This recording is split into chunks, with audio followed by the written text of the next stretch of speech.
మితార్తలకు వస్తే తుపాన్లో నష్టపోయిన రైతులకు పరిహారం అందించాలంటూ నూజివీడు వైఎస్ఆర్సీపీ ఆధ్వర్యంలో రైతులు పెద్ద ఎత్తున ర్యాలీ చేపట్టారు. దీనికి సంబంధించి మరింత సమాచారాన్ని మా కరెస్పాండెంట్ రాజా రమేష్ అందిస్తారు. రాజా రమేష్, చెప్పండి. కిషోర్, దాదాపుగా వరుస తుఫాన్ల కారణంగా నష్టపోయిన రైతాంగానికి ప్రభుత్వం చెల్లించాల్సిన పరిహారాన్ని ఇప్పటి వరకు చెల్లించని పరిస్థితి ఒకవైపున కొనసాగుతోంది.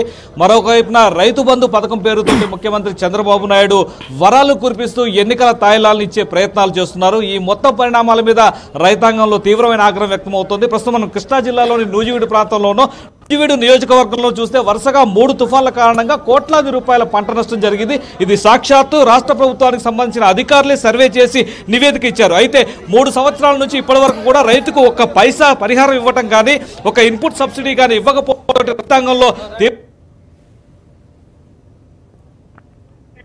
స్థానిక ఎమ్మెల్యే మేకాల వెంకటపట్టారో వద్ద కూడా పెద్ద ఎత్తున నూజివీడు నగరంలో ర్యాలీ నిర్వహిస్తుంది. తర్వాత ఇక్కడి నుంచి సబ్కాంపు కార్యాలయం వద్దకు వెళ్లి అక్కడ తమ ఆందోళన కార్యక్రమాన్ని కూడా కొనసాగించబోతున్నారు. ప్రస్తుతం ర్యాలీలో ఎమ్మెల్యే మీ నియోజకవర్గంలో రైతాంగం విషయంలో ఎంత అన్యాయం జరుగుతోంది? నూజివీడు ఒకటే కాదండి, మన రాష్ట్రంలోనే చాలా మోసాలు జరిగిపోయింది. ఎన్నికల ముందు ఆ రోజున మనందరూ కూడా తెలుసు, చంద్రబాబు నాయుడు గారు మరి ఆ రోజున ఏమన్నారంటే, నేను గెలిస్తే రుణాలు మాఫీ చేస్తాను రైతులకి అని చెప్పి చెప్పడం జరిగింది. ఇంతవరకు చేయలా. 1, 2, 3 అన్నారు. 3 కూడా ఇంకా రాలా. 4, 5 10,000 కోట్ల రూపాయలు ఆయన ఏంటంటే ఇవ్వాల్సింది ఉంది.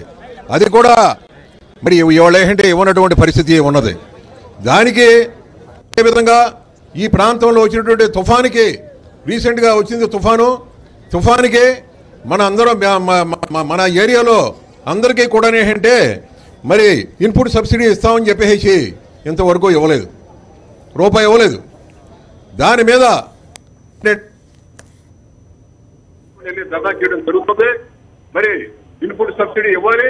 అదే విధంగా ఏంటంటే మరి ఈ తర్వాత ఇంకోటి ఏంటంటే మన మొక్కజొన్న రైతులకి చెప్పే సంవత్సరం చెప్పండి. ఈ ప్రాంతంలో మొక్కజొన్న రైతులకి 200 రూపాయలు చొప్పున ఇస్తా ఉన్నప్పుడు ఇప్పుడు ఏంటంటే సుమారు 12,93,000 రూపాయలు ఇవ్వాల్సి వచ్చింది. అది కూడా లేదు.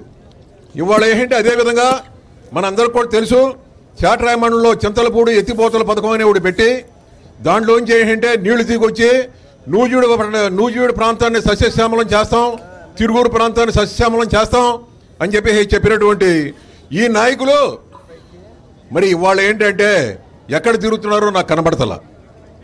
ఇంతవరకు వాళ్ళు ఏంటంటే ఎక్వైర్ చేసిన భూములకు కూడా డబ్బులు ఇవ్వట్లేదు. డబ్బులు ఇవ్వకుండా వాళ్ళని ఏంటంటే రైతులందరినీ మభ్యపెడుతున్నారు. డబ్బులు ఇవ్వట్లేదు. ఇప్పుడు 40 కోట్ల రూపాయలు ఇవ్వాలండి.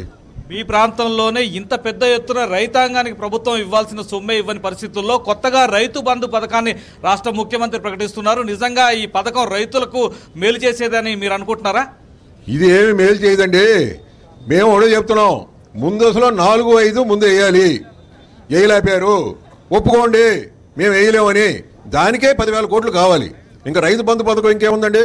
దాంతోపాటు మళ్ళీ ఏంటంటే ఈ ప్రాంతంలో చాట్రాయమంలో చింతలపూడి ఎత్తిపోతల పథకానికి కూడా మరి దానికి కూడా డబ్బులు కావాలండి.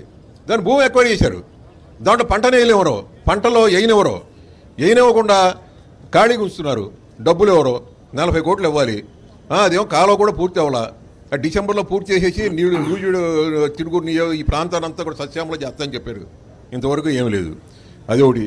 తర్వాత వేంపాడు మేజర్ మీద సుమారు 45 కోట్లతో సైడ్ వాల్స్ కట్టి పైన స్లాబ్ వేసి కాలువలోంచి నీళ్లు వెళ్తుంటే చాట్రాయ మండలానికి, ముసునూరు మండలానికి తీరాన్ని అన్యాయం చేశారు. ఇవాళ తీరాన్ని అన్యాయం చేశారు.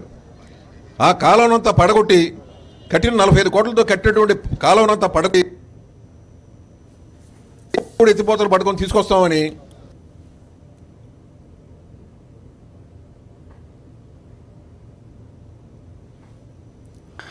మనం చూస్తున్నాం. రైతులకు ఇచ్చిన హామీలను గాలికి వదిలేసిన చంద్రబాబు సర్కారు రైతులను నిండా ముంచిందని ఆగ్రహం వ్యక్తం చేశారు నూజివీడు ఎమ్మెల్యే. దానికి సంబంధించి లైవ్ ఇప్పటివరకు